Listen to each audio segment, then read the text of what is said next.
Kažkur tais neįžengiamoje girioje, vienoje labai nuošalioje vietoje, yra daugybės vėjo malūnų apsuptas slėnis. Ir nors aplinkui nematyti nei vieno rugių lauko ir nėra grūdų, kuriuos reikėtų sumalti, vėjo malūnai nesustodami sukasi dieną ir naktį. Kaip tik į tą paslaptingą vietą ir važiavo tas vežimas su tuo slaptu kroviniu. Įvažiavus vidun, į akis iš karto krenta daugybė gaminamų ir jau pagamintų įvairiausių didelių ir mažų nežinia kam skirtų mechanizmų. O tolėliau buvo matyti namai, kuriuose su šeimomis gyveno čia dirbantis darbininkai. Tuo metu susimąstęs išradėjas stovi prie pusiau baigto mechanizmo ir susirūpinęs galvoja, kodėl jo išradimas neveikia taip, kaip turėtų veikti. Tada prie jo priėjęs pagalbininkas pasako, meistrė Skydonai, atvyko siunta iš Sakalininkų kaimo. Jis nieko nelaukdamas, besibraudamas pro savo nedabaigtus išradimus, nuskuba link ką tik atvažiavusio vežimo. Atidaręs vieną iš dėžių ir iš jos ištraukęs ploną plieninį susuktą siūlą, gerai jį apžiūri. Tada kiek galėdamas pabando jį ištempti, o po to iš visų jėgų suspaudžia. Ir pajutęs pasipriešinimą sumurma. Puiku, su šitom galima dirbti. Tada iš kitos dėžės ištraukęs dantytą diską ir jį apžiūrėjęs pasako, puikus darbas, ideali simetrija.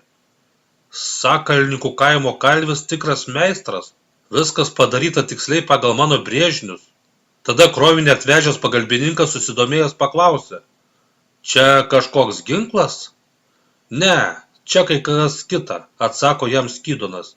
Eime patikrinsiu, kaip veikia ši detalė ir kaip tik pamatysi, kam ji skirta.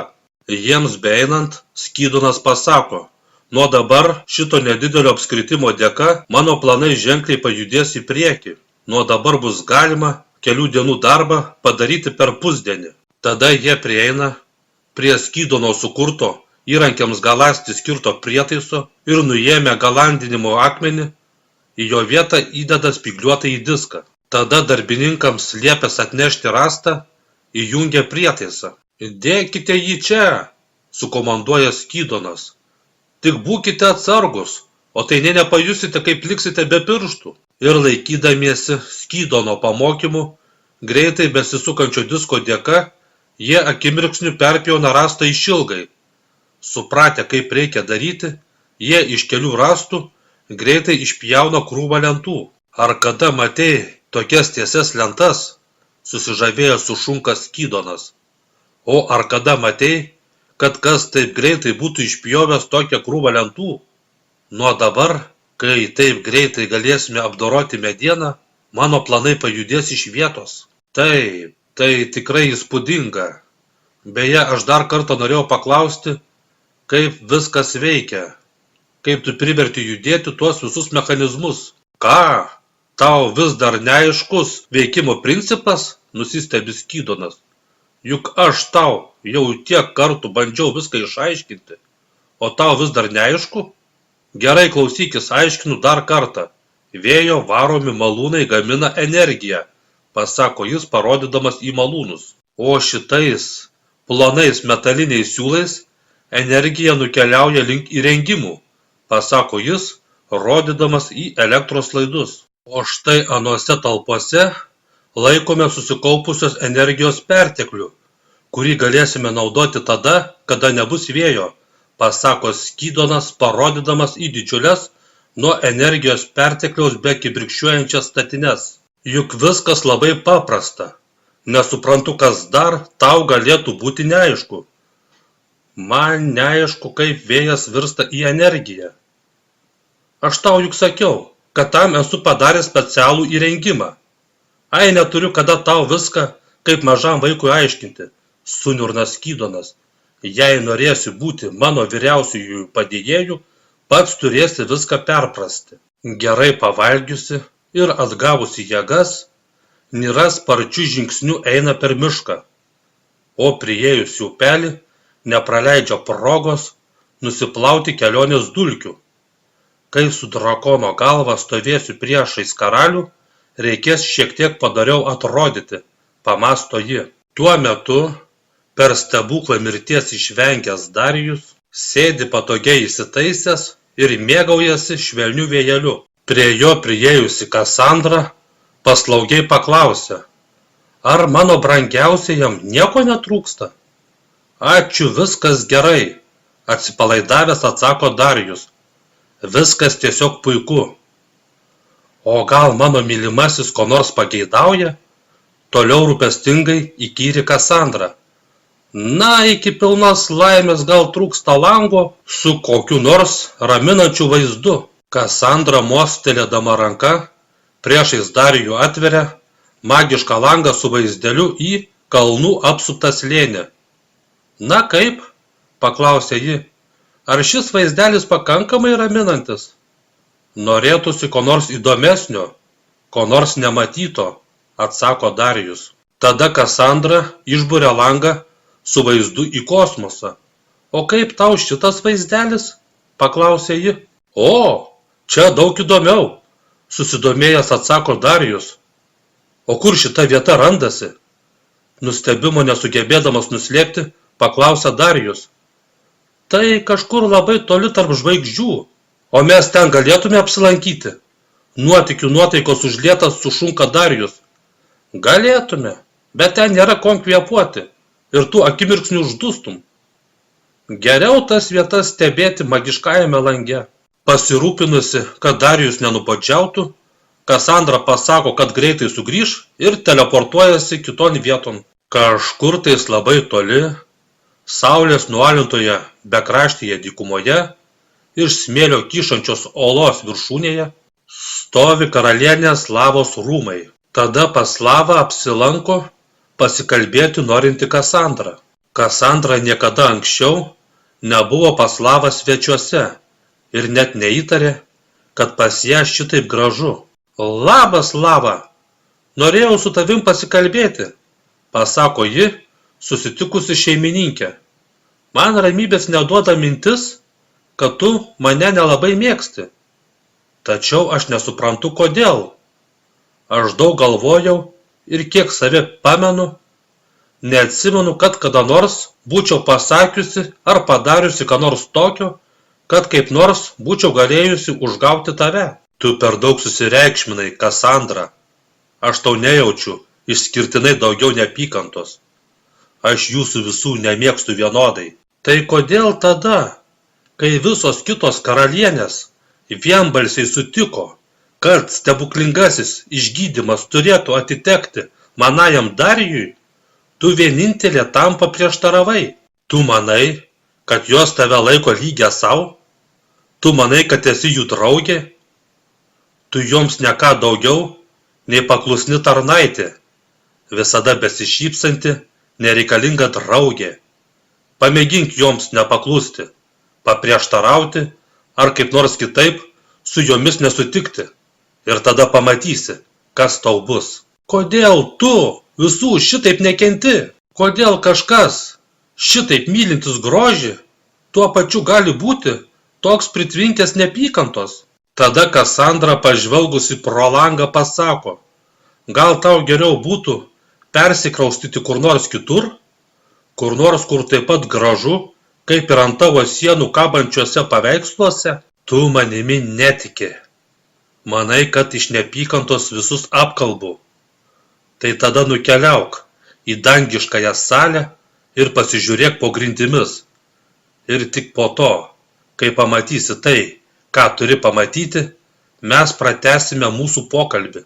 Gerai, aš pasižiūrėsiu, pasako Kasandra ir teleportuodamasi palieka Lavos namus. Aukščiausiojo kalno viršūnėje, giliai į debesis įsirėžusiame bokšte, kaip tik ir buvo raganų karalienių susirinkimams naudojama debesų salė. Į ją atvykusi Kasandra pradeda žvalgytis, ieškodama kažko tokio, kas anot Lavos turėjo pakeisti jos nuomonę apie karalienės. Atradusi slaptą praėjimą grindyse ir nusileidusi laiptais žemyn, ji papuola į kažkokį slaptą kambarį. Tačiau ir čia ji nepamato nieko tokio, kas anot Lavos būtų turėję ją labai nustebinti. Ji jau buvo beišeinanti, bet dar nusprendžia patikrinti vieną dalyką. Ji savąją magiją pabando pajudinti vidury kambario buvusi ritualinį indą su šventuoju vandeniu. Kasandros nuojauta neapgavo. Viduryje kambario stovėjusi, iš pirmo žvilgsnio nepajudinamai atrodanti akmeninė vaza lengvai pasidavė pastumiama į šoną. Ir nukėlusi vazą, ji atranda dar vieną žemyn vedantį praėjimą. Pažvelgusi pro liuką žemyn, ji dėl apačioje tūnančios tamsos nieko nepamato. Ir ilgai nesvarsčiusi, drąsiai žengdama į liuką, ji iššoka į tamsų rūsį, o akims apsipratus su tamsa ji pamato, kad iš visų pusių yra apsupta iš žmonių kaulų suverstų kalnų. Tada ji susimąsto, ką anot Lavos jai šita vieta turėtų sakyti. O tada, teleportacijos blyksniu nušviesdama visą rūsį, atsiteleportuoja Lava ir pažvelgusi į Kasandrą pasako: visi šitie kaulai priklausė raganoms. Raganoms, kurios atsisakė paklusti karalienėms ir nepripažino jų kodekso.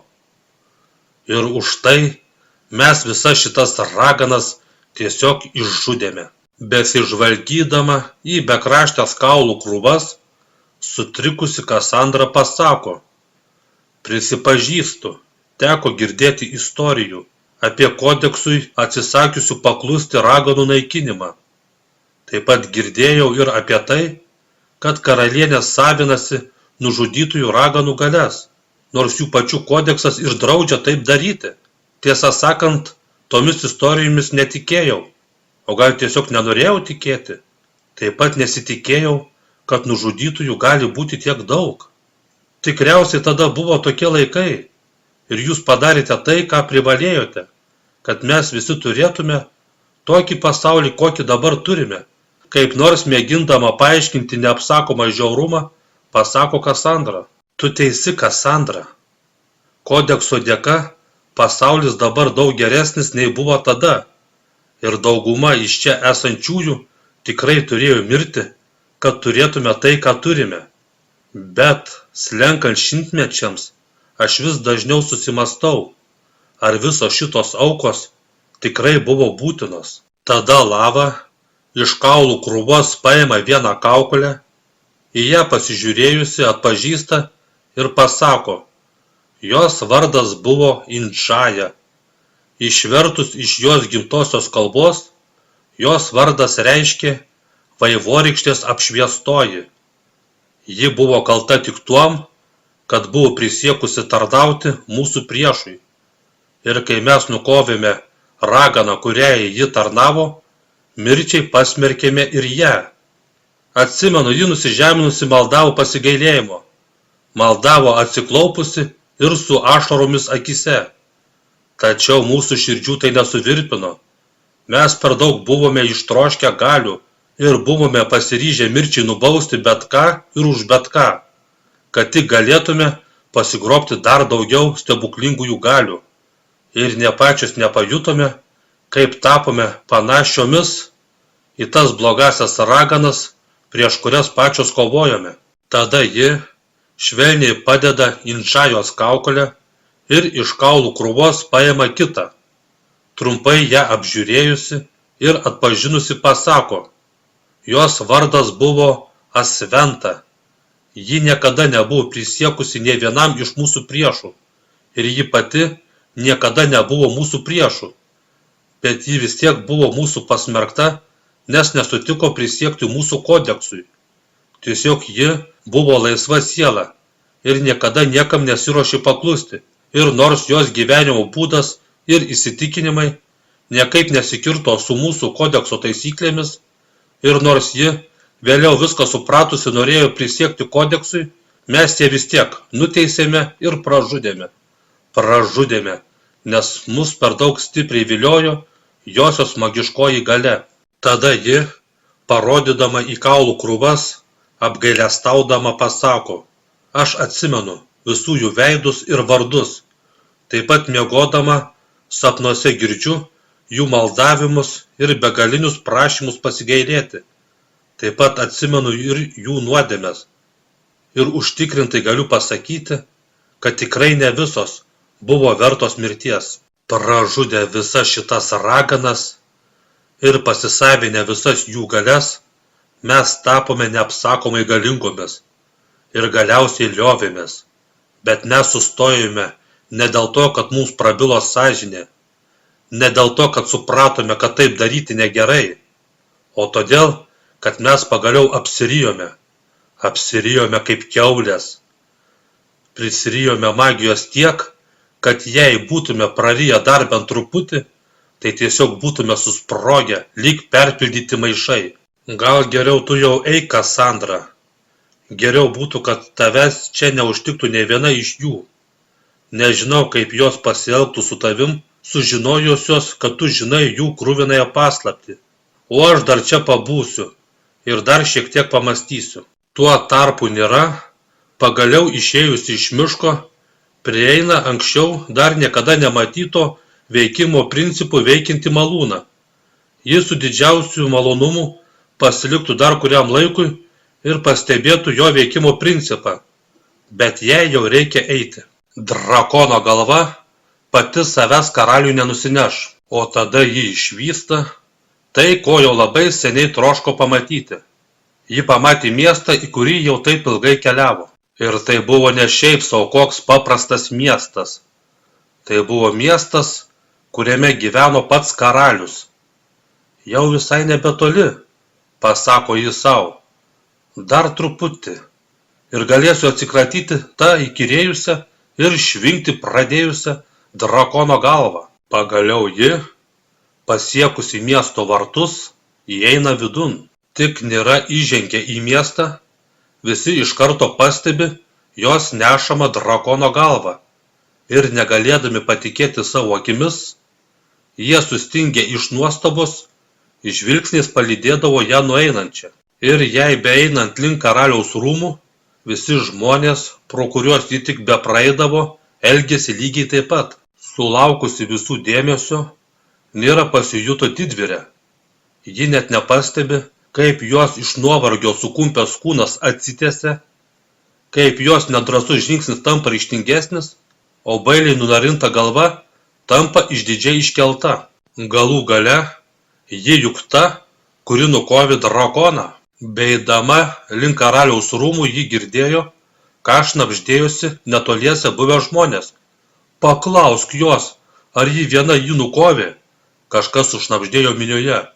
Ne, nelysiu jai į akis, o tai dar užrūstinsiu. Kas žino, kokias jėgas jį valdo? Tu matai, pasirodo drakonai vis dar egzistuoja, sušnabžda kažkas kitas minioje. O aš maniau, kad jie jau seniai išnykę. O aš maniau, kad drakonai iš viso niekada neegzistavo ir dar juokiausi iš karaliaus skelbimo, prisipažįsta dar kažkas. Ji jau karališkųjų rūmų kieme. Ir jau lipa laiptais. Dar truputį ir jis susitiks karalių. Prie įėjimo budėję sargybiniai, tik pamatę ją su drakono galva rankose, labai nustemba ir pasimeta. Jie taip pasimeta, kad net neišdrįsta paklausti jos atvykimo priežasties. Pamatę drakono galvą, jie patys viską suprato ir be klausimų praleidžia ją toliau. O tada, Nirai beinant rūmų koridoriumi, ją lyg žaibu trenkia netikėtumas. Akies krašteliu ji pamato kažką labai gerai pažįstamo, bet tuo pačiu ir neįmanomo. Nudžiugusi ir nustebusi ji sušunka. Sesute! Tačiau po akimirkos ji susivokia, kad žiūri į savo pačios atvaizdą didžiuliame veidrodyje. Trumpam jos veidą papuošusią šypseną vėl pakeičia liūdesys, o širdį vėl užlieja sielvartas. Tokio didelio veidrodžio ji dar niekada nebuvo mačiusi. Stovint priešais tokį, pilnų ūgių tave atvaizduojantį veidrodį, labai lengva užsimiršti ir bent trumpam patikėti, kad priešais ją stovi jos sesuo. Kai gaus apdovanojimą, ji būtinai ant savo namų sienos pasikabins tokį pat didelį veidrodį, kad žiūrėdama į savo atvaizdą jame, galėtų prisiminti savo seserį. Ir kas žino, gal jai dar kartą pasiseks apsigauti. O tada ji patraukė pas karalių. Prie karaliaus menės durų budėję sargybiniai pamatė ją su drakono galva rankose, kaip ir visi kiti pasimeta. Jie dar bandė jai pasakyti, kad karalius dabar užsiėmęs, kad pas jį dabar kitas svečias. Tačiau įsidrasnusi Nira, nesiklausydama be mikčiojančių sargybinių, drąsiai įžengė vidun. Lyg jos nešama drakono galva būtų specialus leidimas, leidžiantis įeiti pro visas duris. Drąsiai, lyg į savo namus įžengusi vidun ir nekreipdama dėmesio į tai, kad pas karalių jau kažkas buvo, ji ant prabangių grindų numeta sušvinkusią drakono galvą ir nutraukdama svetimą pokalbį išdidžiai pasako: aš nukoviau drakoną ir už tai noriu gauti apdovanojimą. Karalius kartu su pas jį buvusiu svečiu atsisuka į akiplėšišką įsibrovėlę. Tada Nira pamato karaliaus svečio veidą ir jį atpažįsta. Tai juk Plastidijus. Tai tas magas kovotojas, kurį tada jį matė tolumoje medituojantį. Tai ji, piktai surinka Plastidijus. Be abejonės tai ji. Arba ji buvo viena iš tų, kurie išskerdė mano mokinius, kad galėtų pavogti mano knygą. Ne, tai ne aš, išsigandusi sulemena Nira. Čia kažkokia klaida. Nežinau, kuo mane kaltinate, bet aš niekom dėta. Bet kurią akimirką besiruošdamas sprukti, teisinosi Nira. Kasgi kitas jei ne tu, surinka Plastidijus. Jei tu atneši drakono galvą, vadinasi, tu buvai drakonų slėnyje.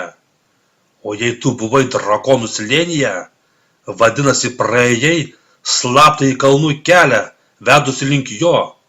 Kelią, kurio praėjimo prašymas buvo prašytas vienintelėje knygoje. Knygoje, kuri dingo iš mano namų kaip tik tą dieną, kaip ir pradingo mano kieme manęs laukia mokiniai. Tada Plastidijus, atsisukęs į karalių ir dėl susijaudinimo užmiršęs, kad kalba su karaliumi, surinka: jūsų didenybė, greičiau įsakykite ją suimti. Praleidęs pro ausis nepagarbų Plastidijaus toną, karalius surinka: sargyba. Ir tą pačią akimirką į salę subėga daugybė karaliaus sargų. Jie iš karto apsupa Nirą ir į ją atstato ietis. Ją būtinai reikia suimti gyvą, karalius surinka Plastidijus. Ji turi pasakyti, kas atsitiko su mano mokiniais. Ir karalius jo paklausęs įsako: suimkite ją gyvą. tą pačią akimirką visi sargai per žingsnį atbuli atsitraukia ir apsukę rankose laikomas ietis kitų galu, į ją atsuka bukuosius iečių galus. Pasiduok, surinka Plastidijus. Tau vis tiek nebėra kitos išeities. Tačiau ji nė neketina pasiduoti. Ji lyg įspastus įkliuvę žvėris pradeda žvalgytis aplinkui, ieškodama bent mažiausios galimybės išsigelbėti.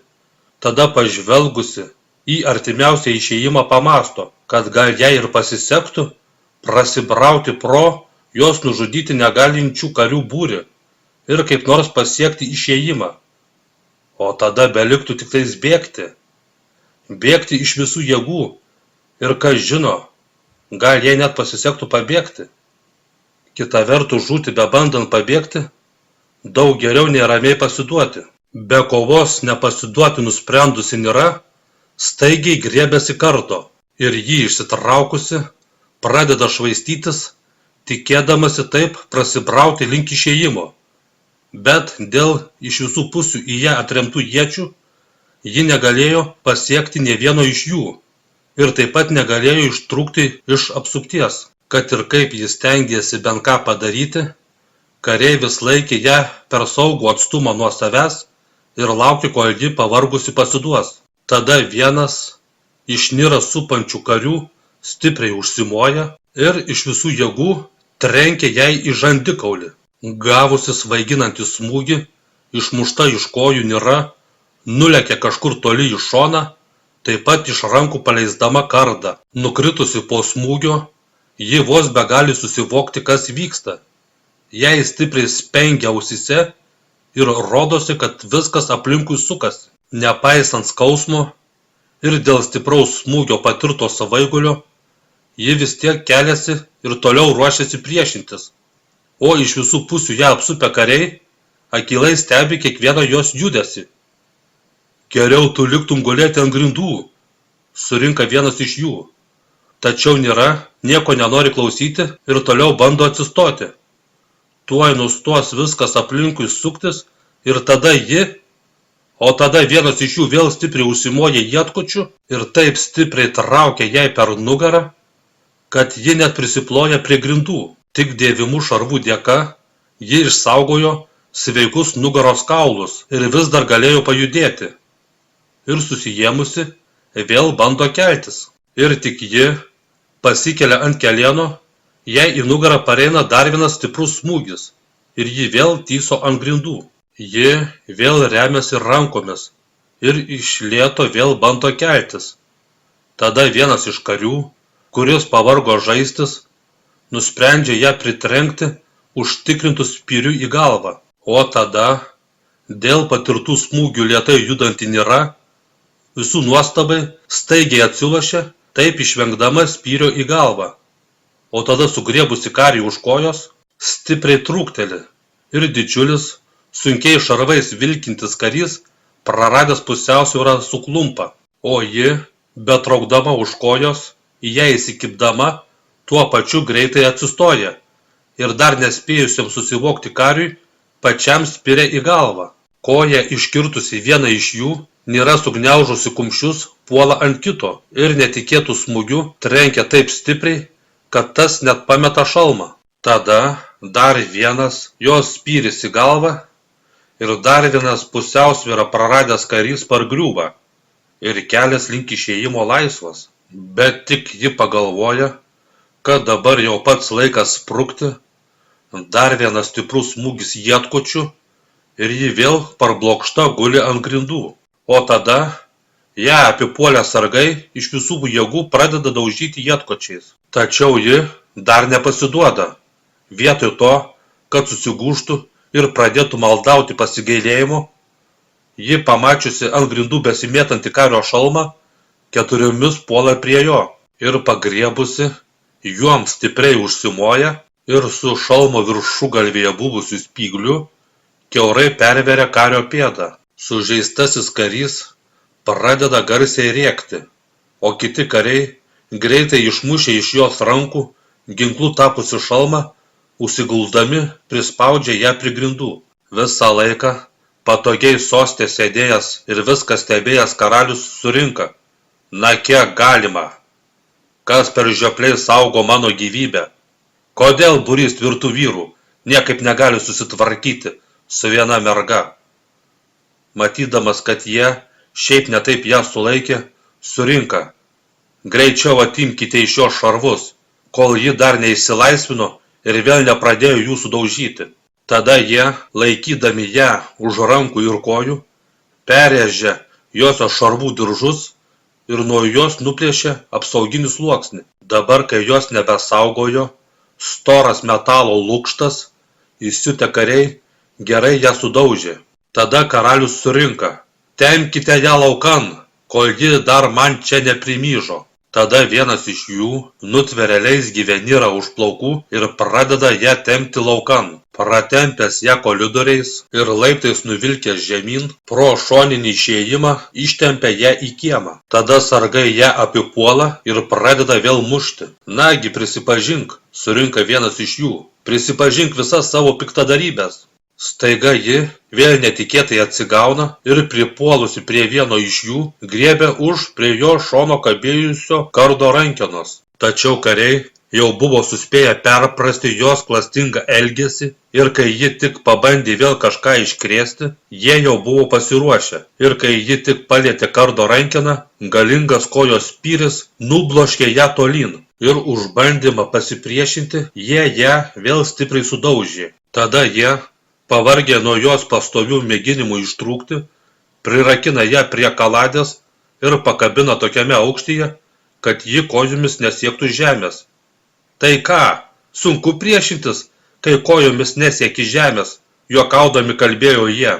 Nagi dabar iškrės kokį siurprizą. Ką, labai patiko karaliaus akise paversti mus kvailiais, surinka vienas iš jų ir vėl jie visi pradeda daužyti Nirą ietkočiais. Tada vienas iš jų, šluostydamasis prakaitą, pasako, aš jau pavargau ją daužyti. O tada atsiminę šūkteli. Atsimenate, vienas sargybinis pasakojo, kad vienas iš pradingusiųjų Plastidijaus mokinių buvo jo brolis. Koks ten buvo to kario vardas? Prisiminiau. Jo vardas Rafaelis. Įdomu, kur jis dabar galėtų būti. Tada kitas karys pasako, aš jį mačiau.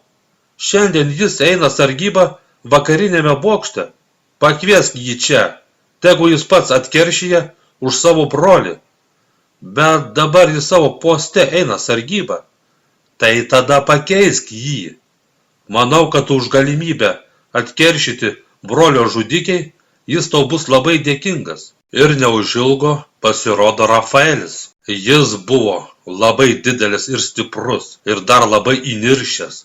Ir jo smūgiai buvo daug stipresni.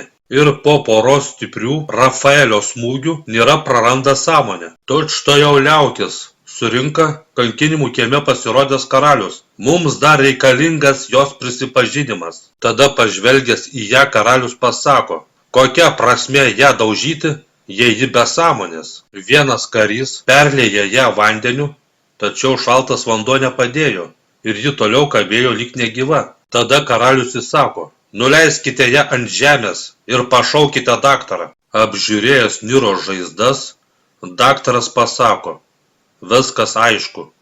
Tada pasirausęs savo krepšyje suranda vaistų buteliuką ir ją pražiodina, ketindamas sugirdyti vaistus. Tada pamatęs jos dantenas pasako, jūs tik pažiūrėkite, kokios pajuodusios jos dantenos. Be abejonės tai nuo ilgalaikio jėga suteikiančio eleksyro vartojimo. Neaišku, kiek ji vis dar gali būti jom įmirkusi ir kiek dabar jaučia skausmą, jei iš viso po tokio ilgo vartojimo dar ką gali jausti. Manau, kad nėra prasmės toliau ją tardyti. Dabar, kai ji galimai nieko nejaučia, greičiau mėsą nuo krumplių atsimušite, nei iš jos ką sužinosite. Manau, kad geriau būtų palaukti, kol eleksyras visiškai išsivadės iš jos organizmo ir tada pratęsti. Šiaip ne taip, daktarui atgaivinus Nirą, karalius prieina prie jos, ketindamas kai ko paklausti. Tada susinervinęs, kad per plaukus nematyti jos veido, surinka. Padarykite ką nors su jos plaukais. Vienas iš karių nužeria jos plaukus ir uždėdamas šalmą prispaudžia jos nepaklusniai ant veido vis krentančius plaukus. Tada karalius, pažvelgęs Nirai į akis, pasako, prisipažink savo nuodėmes ir tau duodu savo karališkai žodį, kad mirsi greitai ir neskausmingai. Ir kai karalius, pagalvojęs, kad ji kažką pasakys, prieina dar arčiau, Nira stipriai atsispirdama šoka pirmyn ir su šalmu pridengta galva trenkia karaliui tiesiai į nosį. Karaliui iš karto iš nosies pasipila kraujai, o kariai vėl puola prie Niros, ketindami ją mirtinai uždaužyti. Nieko jai nedarykite, Surinka už nosies susiėmęs karalius. negi nesuprantate, kad ji jūs specialiai provokuoja. Tada pažvelgęs į ją pasako. Nė nespajok apie lengvą mirtį. Tada sargui įsako, uždarykite ją į kamerą, mes daugiau nieko negalime padaryti. Reikės pasiųsti laišką kankinimų meistrui. Tas senas kraugerys sugebėtų net arklį prakalbinti. Tada atsisukęs į daktarą, karalius įsako, jei reikės, naudok brangiausius vaistus ir daryk viską, ką tik prireiks, kad tik ji išgyventų iki egzekucijos dienos. Išgirdęs apie Niros gydymą, Rafaelis surinka, kam ją gydyti, kam su ją terliotis, juk vis tiek ją nudėsime. Taip, nudėsime, atsako karalius, bet tai atsitiks teismo dieną ant ešafoto ir nuo budelio rankos, o tu pasirūpinsi, kad ji sulauktų tos dienos. Ir jeigu iki tos dienos su ja kas nors atsitiks, jei nuo jos galvos nukris bent plaukelis, tu atsakysi savąją gyvybę, piktai pasako karalius, kuriam jau buvo įgrisę, kad šiandieną visi pamiršo, kad kalba su karaliumi.